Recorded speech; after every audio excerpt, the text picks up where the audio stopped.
नमस्कार दोस्तों, मैं सोनू शर्मा आज आपको सुनाने वाला हूं इस सदी के सबसे बड़े जुए की कहानी, जिसे खेला है दुनिया के सबसे अमीर इंसान एलन मस्क ने, वो भी दुनिया के सबसे ताकतवर देश की सत्ता के खिलाफ। इस जुए को खेलने भर में ही मस्क ने हजारों करोड़ रुपए खर्च कर दिए और गलती से भी ये जुआ अगर वो हारते तो 270 बिलियन डॉलर की नेटवर्थ और 40 साल की कमाई हुई उनकी रेपुटेशन सब कुछ खाक हो जाती। तो सवाल ये उठता है कि मस्क ने इतना रिस्की जुआ खेला क्यों, और वो भी उस ट्रंप के भरोसे जिससे मस्क के ना तो कभी प्रोफेशनल रिलेशन अच्छे थे ना ही पर्सनल। ऐसे में साफ जाहिर है कि मस्क जैसा कोई भी जीनियस बिजनेसमैन इतनी बड़ी और रिस्की बेट कभी नहीं लगाएगा। पर हैरान होंगे आप ये सुनकर कि ये बेट कोई बिजनेस डील नहीं थी, ये एक बाप का बदला था जो अपने जवान बेटे को खोने के दुख में लिया जा रहा था। बदला उन लोगों के खिलाफ जिनके बहकावे में आकर एलन मस्क का बेटा अपना जेंडर बदलकर लड़की बन जाता है, और बदले के इस जुनून के कारण एलन मस्क इस इलेक्शन में इतना इन्वॉल्व हुए कि अगर ट्रंप हारते तो ट्रंप को इतना नुकसान नहीं होता जितना नुकसान एलन मस्क को होने वाला था। पर नफा नुकसान तो बिजनेसमैन देखता है, बाप नहीं देखता।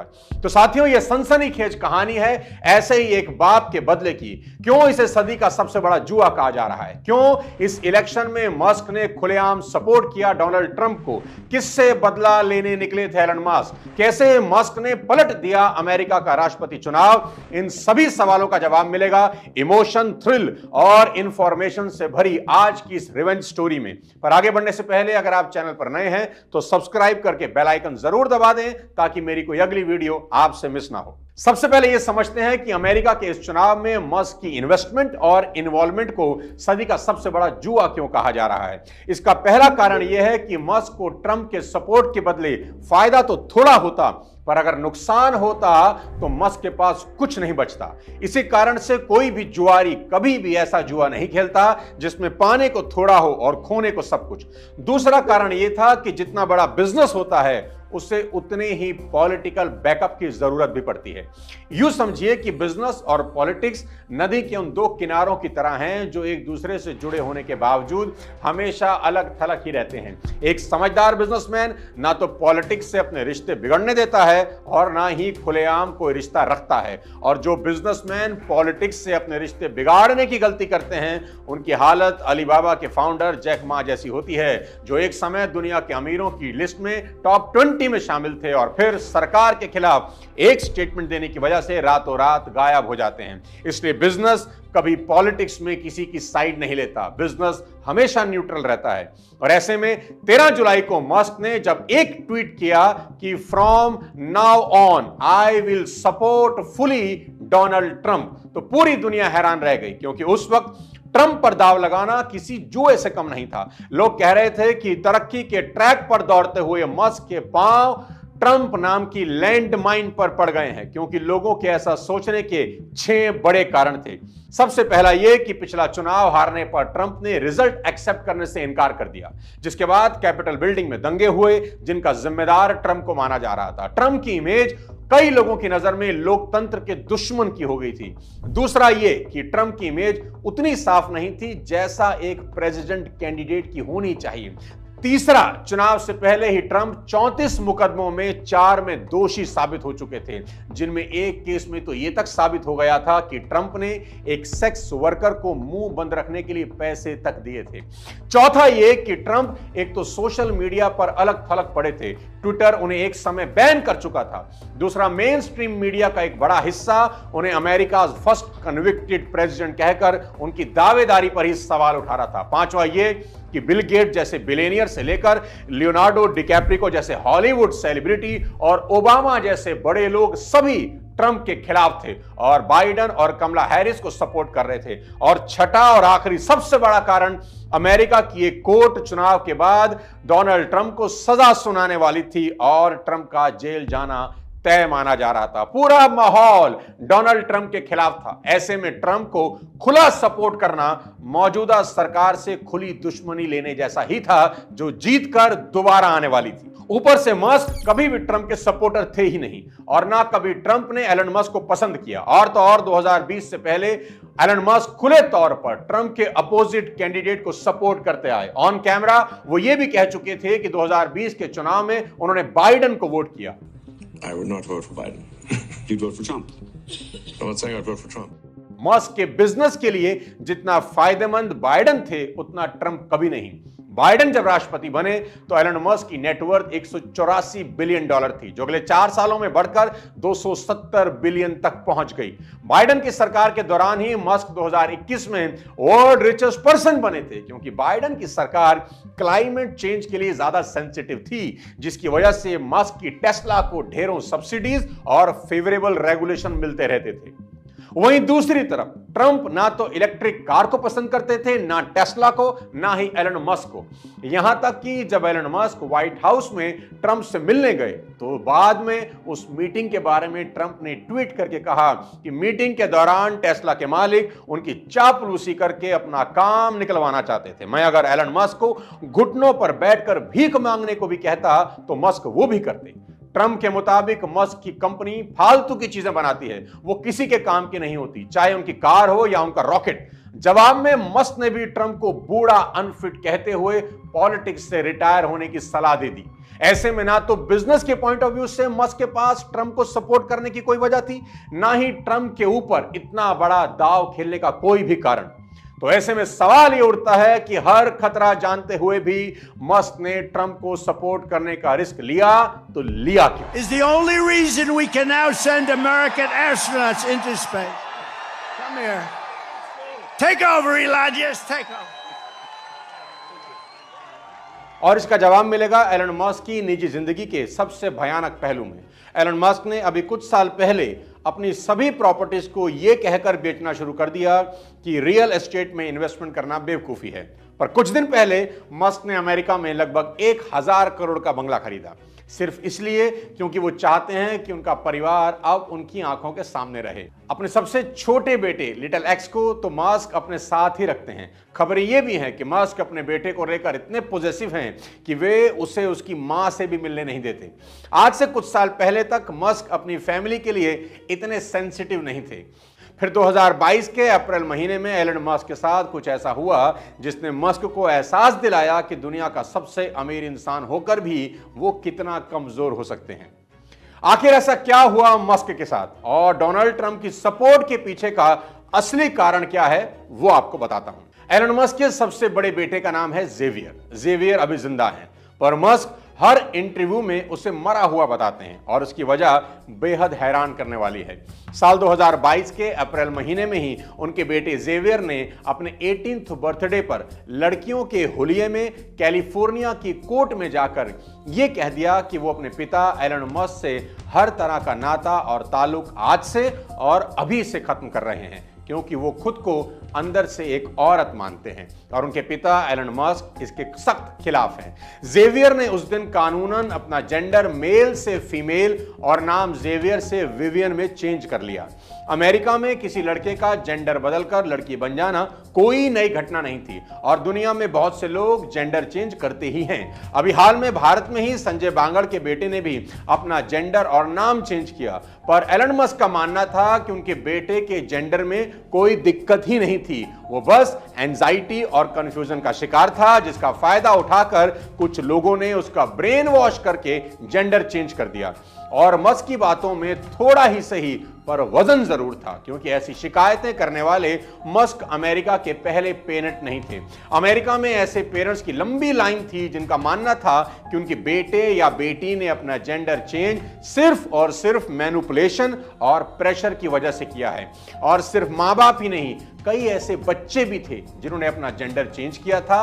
कई इंटरव्यू में पछताते नजर आए कि जेंडर चेंज करना उनकी जिंदगी की सबसे बड़ी गलती थी।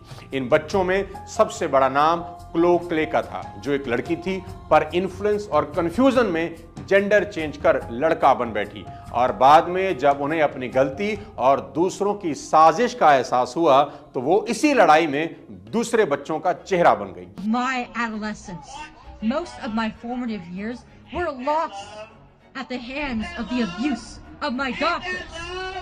एलन मस्क को यकीन था कि उनके बेटे के साथ भी कुछ ऐसा ही हुआ है और इसलिए उन्होंने कसम खाई कि वो उन लोगों को और उस सोच को बर्बाद कर देंगे जो इस जेंडर चेंज आंदोलन को चलाने वाले थे। और इस कसम को पूरा करने की लड़ाई इतनी आसान नहीं होने वाली थी, क्योंकि मस्क के पास भले ही पैसा था, पर वो जिस विचारधारा को बर्बाद करने निकले थे उसके ऊपर हाथ था अमेरिका की बाइडेन सरकार का। बाइडेन की सरकार इस विचारधारा के इस कदर सपोर्ट में थी कि उन्होंने बकायदा जेंडर चेंज करने के जेंडर अफर्मेटिव केयर नाम का प्रोग्राम चला रखा था और दिन ब दिन ऐसे कानून बनाने में लगी थी जिससे जेंडर चेंज का प्रोसेस आसान और जल्दी हो जाए। ऐसे ही कैलिफोर्निया में एक कानून लागू हुआ जिसके मुताबिक अगर कोई बच्चा स्कूल आकर लड़कियों जैसे कपड़े पहनता है या अपना जेंडर बदलने की कोशिश करता है तो स्कूल वाले ये सब कुछ बच्चे के मां बाप से छिपा सकते हैं और उन्हें इन्फॉर्म करने की जरूरत ही नहीं है। एलन मस्क ने इस कानून को खुलकर क्रिटिसाइज किया और विरोध में अपनी एक फैक्ट्री को कैलिफोर्निया से उखाड़कर टेक्सास में शिफ्ट कर दिया। एलन मस्क को तभी समझ में आ गया कि अगर इस विचारधारा से लड़ाई जीतनी है तो इस सरकार को ही उखाड़ना होगा।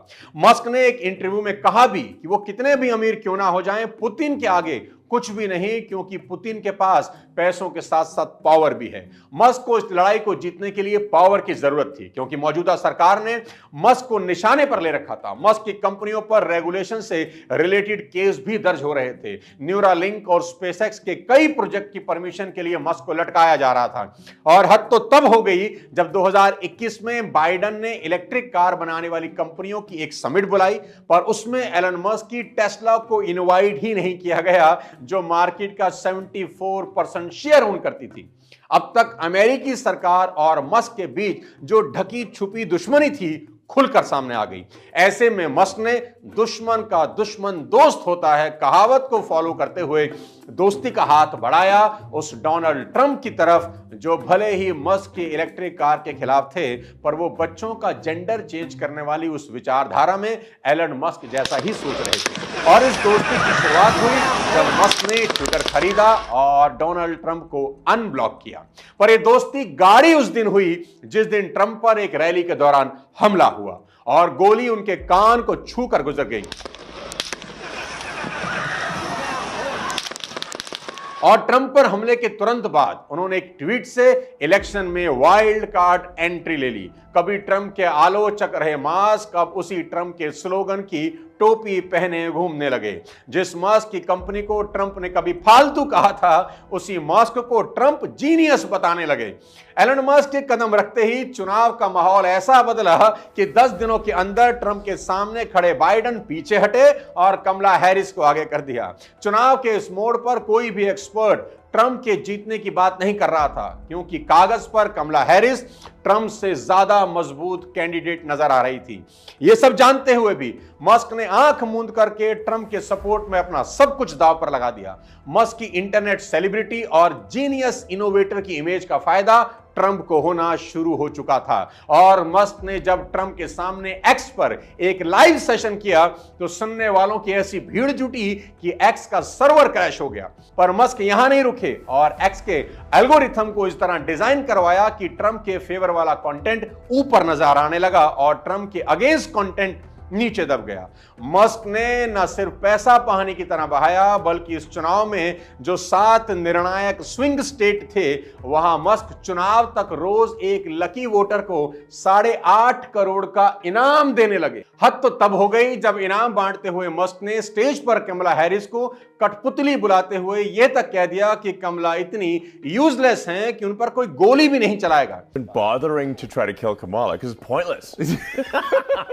इलेक्शन में आखिर दिनों में एक इंटरव्यू में मस्क ने यह कह दिया कि उन्हें अच्छी तरह मालूम है कि अगर इस चुनाव में ट्रंप हार जाते हैं तो वो जेल भी जा सकते हैं। और आखिर वो दिन आया जब इलेक्शन रिजल्ट डिक्लेयर हुए और जब नतीजे आए तो सबकी आंखें खुली की खुली रह गई। ट्रंप को चुनाव में बहुमत मिल गया। 170 साल बाद वो पहले प्रेसिडेंट बने जो चुनाव हारने के बाद फिर जीतकर व्हाइट हाउस में लौटे हों।